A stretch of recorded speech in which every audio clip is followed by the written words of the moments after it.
ఎంత పర్సెంటేజ్ అసలు నీ పోలింగ్ అయిపోగానే 5 నిమిషాలు చెబుతారు. మేము ఏజెంట్లు కూర్చున్నాం అయిపోగానే ఇంత పర్సెంట్ ఈ బూత్ మొత్తం టాలీ చేసి టోటల్ చేసి మేము చెబుతాం. నీకు 2 రోజుల దాకా ఎందుకుంది గడువు? 73% సాయంత్రం చెప్పావు, తెల్లారిపడ 90% ఎట్ట అవుతుంది?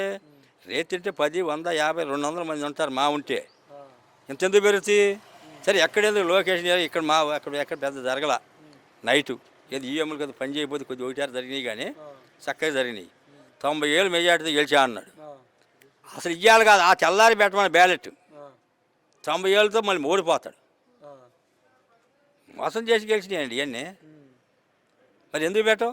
అంటే మంగళగిరి అంటే లోకేష్ అంటే మంగళగిరి అని పోస్టర్లు కూడా మన మంగళగిరి మన లొకేషన్ మంగళగిరి అది మందలగిరి. మంగళగిరి అని మాట్లాడదాం కూడా చెల్లవని మా నాయకుడు ఇక్కడ. ఆయన అసెంబ్లీ, ఆయన పరిపాలన ఏదో చేత కాదు.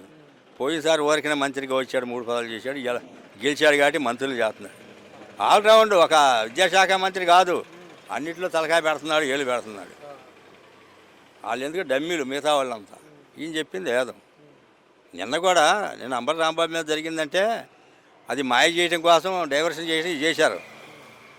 లోకేష్ ఆఫీసులో కూర్చుని రాత్రి 12, 11, 12 దాకా కూడా అక్కడ ఏం జరిగి ఈయన చూస్తున్నాడు, ఈయన ఆదేశాలు ఆడబోతే వాళ్ళు చేస్తున్నారు. రాత్రి 10:30కి అంబటి రాంబాబు ఆఫీస్ తగలబెట్టారు, కారు దోషం చేశారు, కుండీలు బయలుకొట్టారు, ఆ గేట్లు ఫ్లెక్సీలు గేట్లు, సోఫాలు, ఫ్రిడ్జ్లు అన్నీ బయలుకొట్టారు. పోలీసులు అక్కడే ఉన్నారు. మరి ఏది చట్టం ఏది? పోలీసులు లేదా న్యాయము? చూస్తూ ఉన్నారు. ఎంత అయినాక బయట పంపించారు. పంపించి దీంట్లో మన వైఎస్ఆర్ పార్టీ వాళ్ళు కూడా మీటింగ్కి వచ్చారు.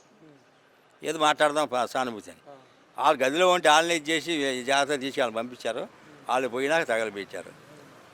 పోలీసులు ఉండంగానే తగలబెట్టారంటే ఇంకా చట్టం ఏడుంది? గవర్నమెంట్ ఏడుంది? హోమ్ మినిస్టర్ ఏడుంది? మినిస్టర్ ఏడున్నాడు? సీఎం ఏడున్నాడు?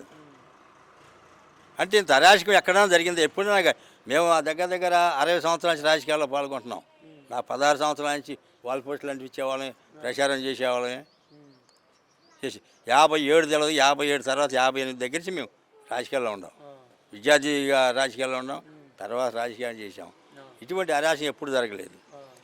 నువ్వు చూపించిన దారి నీకే ఎద్ది. మా గురువుగారు మీకు సాధన నేర్చుకుని చెబుతాడు, కర్ర సాధన చేసేవాడు కర్రతోనే పోతాడు. మంచికి పోతే కాదు, చెడుకు పోతే. కర్ర సాధన ఆత్మరక్ష ఉపయోగించుకోమన్నాడు. చెడుకు పోయానుకో ఆడు కర్ర సాధన, ఆడు కొడతాడు, నువ్వు కొడతా అయిపోతావు. కాబట్టి చంద్రబాబు నాయుడు ఉపయోగించింది అతనికే తగిలింది. నెక్స్ట్ కంగారేమొద్దు, అట్టు పెట్టి నమ్మక అట్టున్నారని సామెత చెబుతాడు. వాళ్ళు ఊరికి చెప్పరు. ఖచ్చితంగా జరుగుతుంది. ఇంకా 4 సంవత్సరాలుగా 10 సంవత్సరాలు అంటే అన్నీ బయటపడతాయి.